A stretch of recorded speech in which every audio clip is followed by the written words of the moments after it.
Morning students, आज के इस लेक्चर में हम करेंगे to find division of two numbers. इसका फ्लो चार्ट भी हम देखेंगे और सी के अंदर इसका प्रोग्राम कैसे बनेगा वो भी हम देखेंगे।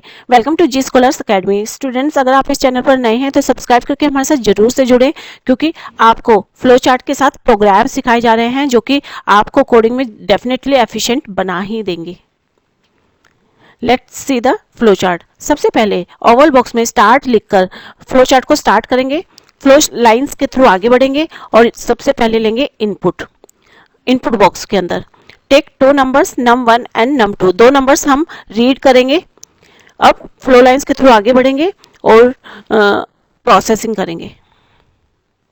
प्रोसेस में डिवीजन डिवीजन हमने करनी है दो नंबर्स की, तो पहले नंबर को डिवाइड कर देंगे जो है दूसरे नंबर से, num1 divided by num2। Result आ चुका है DIV के अंदर। अब इस रिजल्ट को प्रिंट कर देंगे आउटपुट बॉक्स में, दैट इज प्रिंट DIV। अब फ्लो लाइंस के थ्रू आगे बढ़ते हुए फ्लो ओवल बॉक्स में स्टॉप लिखकर फ्लो चार्ट को फिनिश करेंगे। नाउ सी द प्रोग्राम इन सी। इसके लिए सबसे पहले हम लिखेंगे हैश इंक्लूड stdio.h। ये है एक प्री प्रोसेसर डायरेक्टिव और हैश इंक्लूड एक प्री प्रोसेसर डायरेक्टिव। ये इंक्लूड करता है इस हेडर फाइल को हमारे इस प्रोग्राम के अंदर। हेडर फाइल्स को हम क्यों इंक्लूड करते हैं? ताकि इन हेडर फाइल्स के अंदर जितने भी फंक्शंस हैं, standard input output header file के अंदर इनपुट फंक्शंस होते हैं, आउटपुट फंक्शंस भी होते हैं, तो इन फंक्शंस को हम अपने प्रोग्राम के अंदर यूज कर सकें, इसीलिए हम जो है हेडर फाइल्स को प्रोग्राम के अंदर इंक्लूड करते हैं। Now move on next line, hash include conio.h, that is console input output header file. इस हेडर फाइल को इंक्लूड करना ऑप्शनल है। अगर आप इसको इंक्लूड करते हैं तो कंसोल इनपुट आउटपुट फंक्शन इसके अंदर होते हैं जिनको हम अपने प्रोग्राम के अंदर यूज कर सकते हैं, जो कि होते हैं CLR, SCR एंड getch। ठीक है, अब स्टार्ट करते हैं प्रोग्राम को विद द मेन फंक्शन।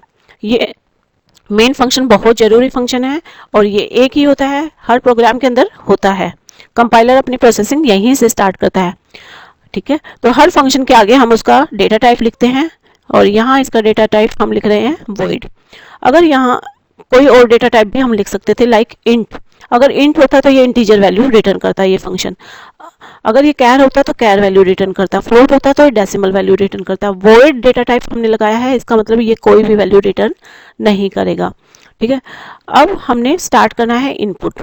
तो इनपुट के लिए हमें दो नंबर्स जो हैं रीड कराने हैं, तो दो वेरिएबल्स लेंगे हम, num1 num2। ठीक है, सेमीकोलन से एंड करेंगे हर एक स्टेटमेंट को। num1 जैसे ही हमने लिखा तो num1 मेमोरी में एक स्पेस बन गया, एक स्पेस num2 के लिए बना, num2 नेम से। ठीक है, अब num1 जिसके अंदर इंटीजर वैल्यू होल्ड होगी, num2 जो कि इंट टाइप का है, इस ये भी इंटीजर वैल्यू को होल्ड कराएगा। ठीक है, मेमोरी में स्पेस हमारा बन चुका है। अब आगे बढ़ेंगे।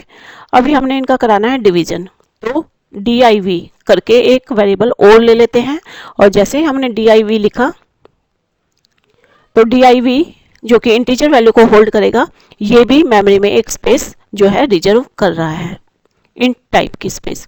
ठीक है, इंट टाइप का जो वेरिएबल है उसके लिए स्पेस रिजर्व हुई है, तो इंट की जो साइज होती है जनरली 4 बाइट होती है, तो 4 बाइट की साइज जो है इन सब की मेमोरी की अंदर रिजर्व हो गई है।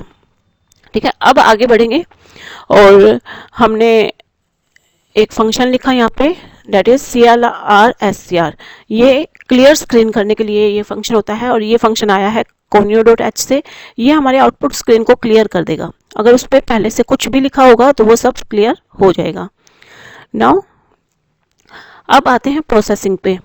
पहले दो नंबर्स रीड करा लेते हैं, एक मैसेज देते हैं printf के अंदर। ये एक आउटपुट फंक्शन है जो मैसेज डबल कोट्स के अंदर जो भी आप लिखोगे as it is output screen पर डिस्प्ले होगा। तो हम दो नंबर्स को एंटर करवाते हैं, एंटर एनी टू नंबर्स। ये एक मैसेज हमने लिखाया डबल कोट्स में, अब एज इट इज लिखा होगा हमारे आउटपुट स्क्रीन पे। अब यूजर दो नंबर एंटर करेगा, यूजर के द्वारा कीबोर्ड के थ्रू एंटर किए हुए 2 नंबर्स को या कितने भी नंबर्स को कीबोर्ड के थ्रू एंटर किए हुए नंबर्स को रीड करने के लिए यूज होता है स्कैनफ फंक्शन। ठीक है, अब स्कैनफ फंक्शन ये एक इनपुट फंक्शन है और हमने 2 वैल्यूज रीड करनी है, तो 2 वेरिएबल्स में वो वैल्यू रीड करनी है। तो वेरिएबल्स की अगर हम बात करते हैं तो उसका एक्सेस स्पेसिफायर हम यहाँ मेंशन करते हैं। कॉमा लगा के हम बताएंगे कि पहला एक्सेस स्पेसिफायर किस %d की बात कर रहे हैं हम। %d क्यों लिखा हमने, क्योंकि हम बात कर रहे हैं num1 और num2 की। यहाँ एड्रेस ऑफ num1 लिखेंगे और दूसरा एड्रेस ऑफ num2। ठीक है, अब हमने यहाँ एड्रेस क्यों लिखा, क्योंकि num1 के एड्रेस पर जाकर पहली वैल्यू स्टोर हो जाएगी। हमने जो वैल्यू एंटर की हुई वैल्यू जो रीड करनी है हमने, तो पहली वैल्यू num1 के एड्रेस पर जाकर स्टोर होगी और दूसरी वैल्यू num2 के एड्रेस पर जाकर स्टोर होगी। ठीक है, कॉमा लगा के आपको बताना है कि ये %d आप किस किस के लिए बात कर रहे हैं। ठीक है, तो उसके एड्रेस की बात बतानी है। तो पहली वैल्यू num1 के एड्रेस पर और दूसरी वैल्यू num2 के एड्रेस पर जाकर स्टोर होगी। ठीक है, वैल्यू रीड हो चुकी है। सपोज पहली वैल्यू है 200 और दूसरी वैल्यू है 10। ठीक है, तो ये पहली वैल्यू जो कि num1 में जाकर स्टोर हो गई है और num2 में जाकर दूसरी वैल्यू स्टोर हुई है, दैट इज 10। अब हम आते हैं प्रोसेसिंग पे और यहाँ पे हम मेंशन करेंगे div equal to num1 divided by num2। ठीक है, और यहाँ जो है एंड करेंगे स्टेटमेंट विद सेमीकोलन। रिजल्ट आ चुका है, प्रिंट कराएंगे इस रिजल्ट को, प्रिंट एफ, और मेंशन करेंगे message that is division is. यहाँ डिवीजन या हम कह सकते हैं कोशेंट इज। ठीक है, तो जो भी मैसेज हम लिखाते हैं वो एज इट इज लिखाएगा। और अब हम बात कर रहे हैं वेरिएबल की, तो उसका एक्सेस स्पेसिफायर हम बात करेंगे।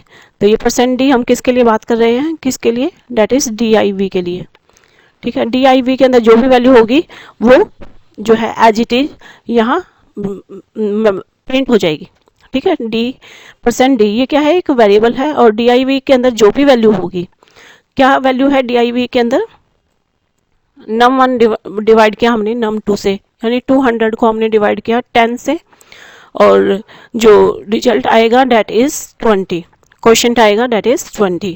तो प्रिंट होगा division oblique quotient is, division इसको क्वोशेंट बोलते हैं, एंड दैट इज div में क्या है 20, तो प्रिंट होगा 20। तो ये आपका रिजल्ट प्रिंट हो चुका है। अब प्रोग्राम को करेंगे फिनिश getch फंक्शन लिखकर। तो getch एक फंक्शन है, कंसोल फंक्शन, जो कि conio.h से आया है। ये हमारी आउटपुट स्क्रीन को रोके रखेगा जब तक कि हम एंटर ना प्रेस कर दें। फिर हम करते हैं प्रोग्राम को finish with the closing brace. Okay students, तो ये प्रोग्राम अगर आपको समझ आ गया है, इजी लगा है, तो हमारे इस चैनल को सब्सक्राइब करके जरूर से हमारे साथ जुड़ें, लाइक शेयर इसे जरूर से करें और कमेंट सेक्शन में हमें बता दें कि ये लेक्चर्स आपको कैसे लग रहे हैं। आप पर्टिकुलरली कोई पूछना चाहते हैं, कोई पर्टिकुलर फ्लो चार्ट, तो वो भी आप बता सकते हैं। Thank you for watching, have a nice day.